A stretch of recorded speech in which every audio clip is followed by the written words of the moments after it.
I recently wrote a blog about slow practicing and how important it is, and I'm going to put that into practice as I play through the fugue in A-flat major, Book 1 of Well-Tempered Clavier. There's a couple of ingredients that have to be looked at here, beside the fact that fingering is very tricky in this. Long notes are held in one voice while you have to play strands of sixteenths, and they have to survive all the sixteenths, that long note, which means that you may have to do some finger switching to accomplish that. Between the hands, you have the subject divided a few times. That's another challenge in this, and I'll point that out. There's also a section that's stated 3 times, an episodic section. We don't really hear the subject as we do in the beginning, but we hear 3 voices, in this case, that are shuffled around. First time you have, and I'll show what's happening, you'll have the bass fleshing out what seems like this march of eighth notes that are in the subject with a strand of sixteenths above and long notes in the middle, but we won't understand that until I identify the ingredients here of the subject, the counter subject, and the tonal answer, which is a fifth above. This is the subject that's a fifth above its pitch of the subject. So, very slowly, 1 and 2, subject, and 3 and 4 and 1, and a counter subject will continue. This is the tonal answer, left hand.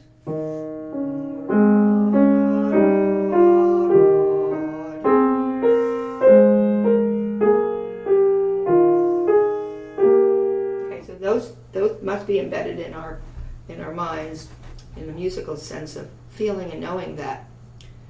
Because what is going to happen in this is we're going to have pieces of the subject coming back, and a little fragment will come back later of the skip down, step up. Remember, we heard the subject as this. But this little ending, skip down, step up, is actually, that little fraction is taken in the second page, sort of like the development of that, and put through modulations, just those 3 notes. Very interesting. Also, the counter subject has the opposite of that at the end. Instead of skip down, step up, the counter subject at the end has skip up, step down. I'll be looking for those kinds of things that may come back later. Another very interesting part of this is an episodic section where we don't really hear that beginning subject anywhere, but we hear 3 distinct contrapuntal lines that appear in different arrangements. Initially, this left hand has this interesting idea.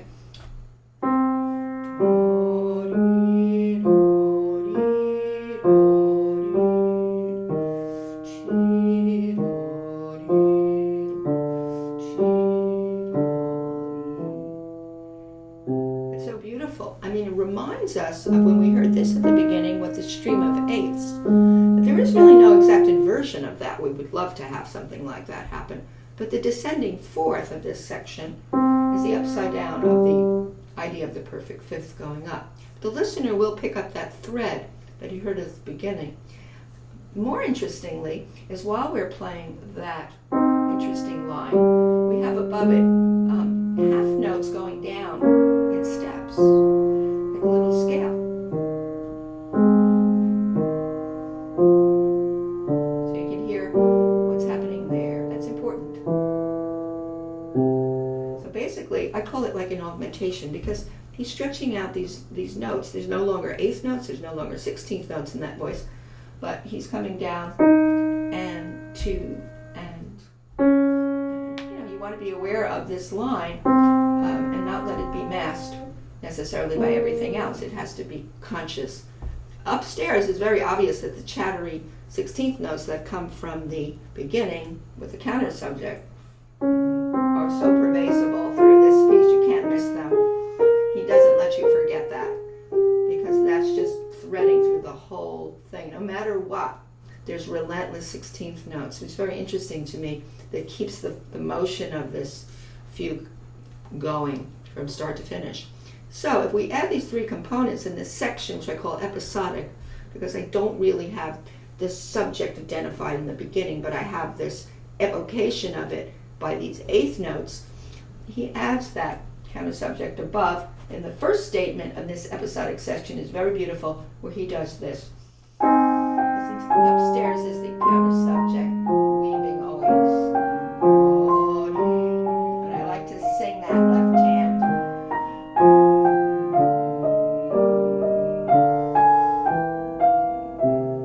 Now here, this is interesting. I want to go to F minor, but he has a little delay with this tritone, or forms a kind of diminished chord.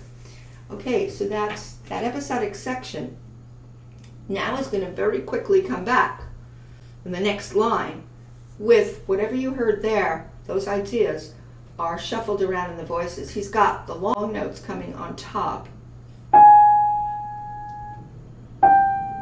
and we're in F minor here, going toward an F minor cadence. But we have a different voicing. We have now in the alto, we have this idea, which we just heard before in the bass.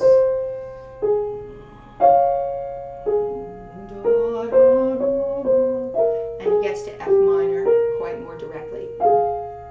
Okay, so in the left hand, he's got the missing component, which is the counter subject.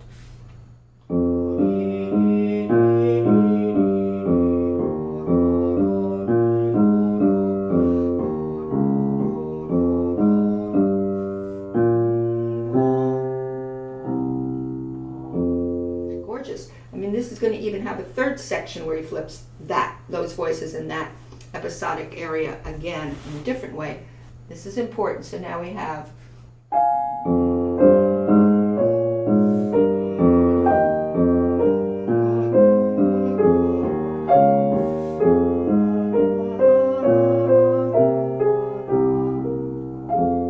remember just before, in the line before we had, as I was showing,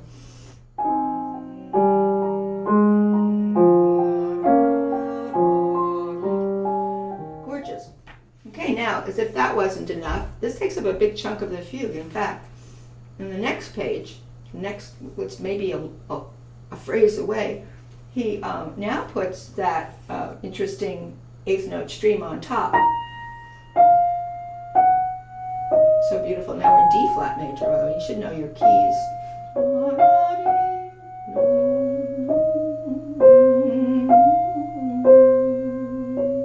And he puts those long notes, those half notes, down on the bass this time. Now remember, each time has been a different shuffle of voices. There's 3 voices here. So he has 1, 2, and C, down in a scale.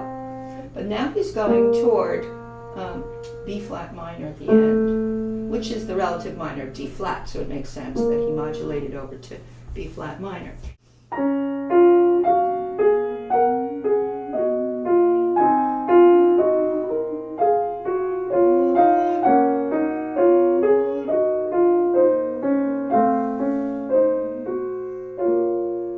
Takes up a lot of space in this fugue.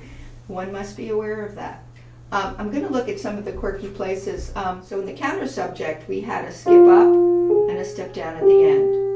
In the subject, we had a skip down and a step up. So we have to decide from where he's taking that.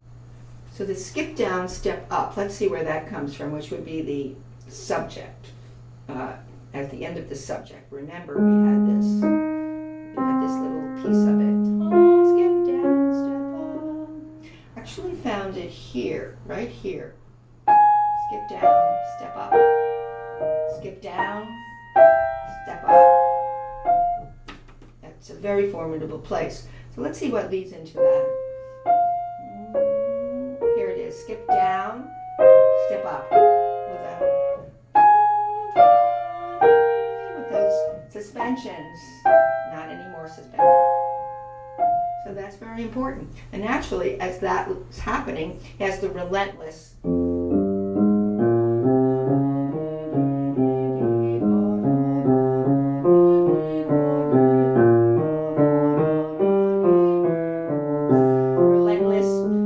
Counter subject. And what that does is where he takes flats and creates naturals, he's creating modulations. The modulations are very clear. Here it's D flat, major. Here's the D flat major. Now he goes to E flat major. Now he goes to F minor. And that is one of the most glorious parts of this fugue, to use that little fragment at the end of the subject and modulate in steps. Now the steps, in my opinion, come from where he introduced that business of those long notes and steps, but they are going down here. In this case, the steps are going up: D flat major, E flat major, F minor, but it's the idea of going up a scale there. These seem to be the very big ingredients. The other very difficult thing about this is there are certain places where the subject is divided between the hands, like right here, going very slowly. Here's the subject.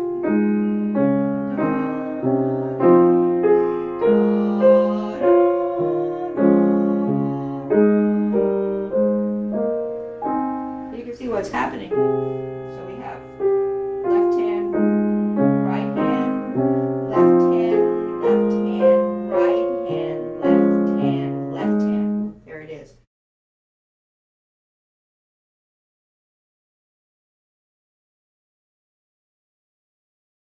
Another tricky place is when he goes into B flat minor. Very shortly thereafter, he's also dividing the subject between the hands. Let's see what happens.